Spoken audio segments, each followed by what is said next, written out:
Masih imajinasi Bre. Ini yang sering saya alami. Ini air apa nih? Putih. Air putih. Nah, itu persis. Apa tuh? Kalau ada 100 orang bilang itu kopi, apa yang terjadi? Terbentuklah persepsi itu kopi. kopi. Jadi ketika kita sudah melakukan pembayaran dulu, dan saya yakin yang bicara tuh tahu, saya yakin tahu. Tapi kalau semua orang bilang ini pembayaran sekarang, itu terjadilah opini yang tadi. Dan itu yang sekarang kita harus luruskan tuh, bahwa kalau kita memberikan kritik maka gunakan fakta. Jangan gunakan fiksi, apalagi fitnah. Karena mau mengkritik. Kalau mengkritik pakai fakta. Sehingga bagi yang mendengarkan itu berfaedah. Saya sampai ini nerusin tadi yang soal kritik itu. Kenapa kritik itu tidak boleh dibungkam? Karena itu sesungguhnya proses pendidikan bagi publik. Loh, ini ya yang nanti dengerin podcast kita, kemudian yang nonton talkshow di TV dan lain-lain, mereka itu kan sebetulnya sedang melakukan proses self learning, bukan? Mendengarkan, belajar. Nah, kalau kita dapat kehormatan untuk bicara, maka hormati pendengar kita dengan menyampaikan fakta dan sampaikan perspektif. Pakai fakta, perspektifnya kritik, nggak apa-apa. Tapi pakai fakta, sampaikan perspektifnya mendukung, nggak apa-apa. Yang repot itu kan perspektifnya kritik, pakainya fiksi. Nah, itu repot kita. Bener gak tuh?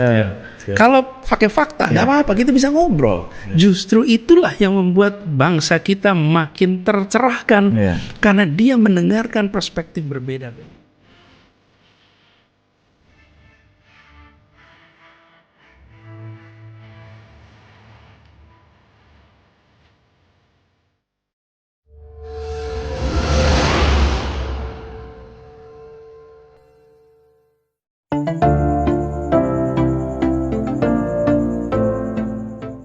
Bersama kita bangkit.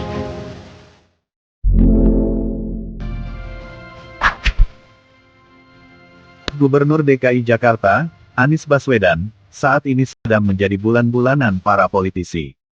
Hal itu disebabkan banjir yang terjadi di beberapa titik. Fakta itu menjadi amunisi bagi para politisi yang berkarir di parlemen atau bukan untuk menyerangnya.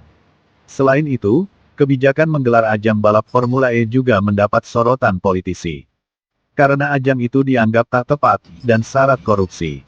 Setelah didiamkan, Anies rupanya tak tahan juga untuk tak merespons. Dikutip dari YouTube Total Politik, Jumat tanggal 21 Januari tahun 2022, Anies meminta kepada pengkritik agar menyampaikan gagasannya berdasarkan fakta yang ada. Dengan begitu, kritik tidak menjadi opini yang melenceng dari fakta sesungguhnya. Kalau kita memberikan kritik maka gunakan fakta, jangan gunakan visi apalagi fitnah, ujarnya.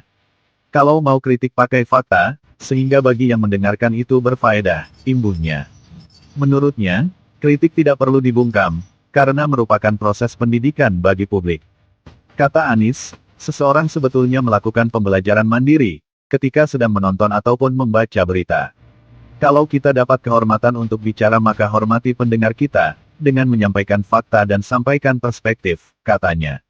Itu nggak apa-apa, yang repot itu kan perspektifnya kritik tapi pakainya fiksi. Kalau pakai fakta nggak apa-apa kita bisa ngobrol, jelas Anies. Jika konsep itu diterapkan, kata Anies, bangsa Indonesia semakin tercerahkan, karena penerima kritik mendengarkan perspektif yang berbeda-beda. Anies menganalogikan seperti sebuah gelas yang diisi air mineral. Apabila ada 100 orang menyampaikan isi gelas tersebut adalah kopi, maka terbentuklah opini menjadi air kopi, bukan lagi air mineral. Begitu juga dengan opini soal rencana turnamen Formula E yang dianggap pemborosan, saat ibu kota dilanda pandemi. Anies menyebut, pembayaran dilakukan sebelum pemerintah pusat mengumumkan adanya pandemi COVID-19. Biaya komitmen Formula E dikeluarkan menggunakan APBD DKI Jakarta atas persetujuan DPRD DKI Jakarta. Jadi, ketika kami sudah melakukan pembayaran dulu dan saya yakin yang bicara itu tahu, biaya komitmen dibayar sebelum pandemi, tapi kalau semua orang bilang pengeluarannya dilakukan sekarang saat pandemi, terjadilah opini, ucapnya.